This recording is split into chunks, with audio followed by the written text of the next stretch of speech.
Hi friends, this is Devansh and in this video I'm going to help you to fix the error related to the Windows script host. So please watch this video completely and let's begin. Firstly, perform the system file scan.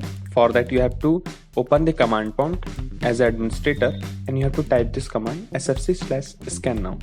I will keep this command in the description also so that you can copy it from there, execute it. Once you execute this scan, it will tell you that this process will take some time, and also at the downside you can see how much verification is completed. So once this get 100% complete, your scan will get complete. So I'm moving it to the final phase. Here you can see the verification get 100% completed, and in my case I did not receive any error. I'm getting this message: Windows Resource Protection does not find any integrity violation. So it means I don't have any issue in my system. But in your case, if you receive any message like there is some issue, try to fix it.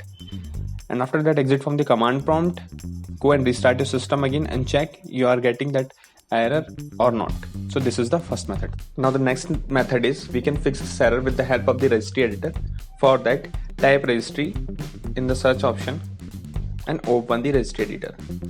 Once the registry editor get open in your system, you have to copy and paste this location from the description. Copy the location and paste it here at the location of the folders upside. Paste it. Once you paste it and execute it, you will reach to the folder. Here the folder is .vbs. Now in that there is this value default. Check that the value data should be vbs file. This is all should be in capital F till F. After that it is a small letter. If this value is maintained like that only, it's good. Otherwise maintain it. Now once this is done, you can go and restart and check that error is resolved or not. Otherwise, if error doesn't resolve, then go and copy the second location from the description and paste it again at the location of the folders.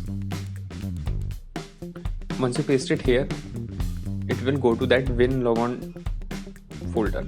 Now here you have to delete these two files behind the user in it. Just delete these two files. Once you delete it, after that go and again restart your system and try to check the error is coming or not. So with the help of these two methods in registry editor, you can fix this error. So this is the second one. Now the last method is perform the clean boot. For that, what you have to do, type run window, open run window and type msconfig. Here you have to go to the services tab. In the services tab, click on hide all Microsoft services. So this will hide all Microsoft services and click on disable all. So you have disabled all the services other than the Microsoft services. After that, go to the startup tab. In the startup tab, click on open task manager. Here you will get the list of the programs which run when you restart your system. Now you have to disable all the programs other than the Microsoft and the Intel program. So click on Spotify and I have disabled it. Similarly, you have to disable the Wondershare Studio and there is Chrome and OBE. So these programs which open when you restart your system, you have to disable all of them and you have to restart your system again. When you restart your system, only the Microsoft and Intel program will run and no other program will run. So by that way, you will perform a clean boot. So this is called a clean boot procedure. Once you've done it, just try to check that error which is coming or not. Hopefully it gets resolved by this way. So these are the methods which can help you to fix the error. If any of this method help you, please like this video and subscribe to this channel. Thank you for watching.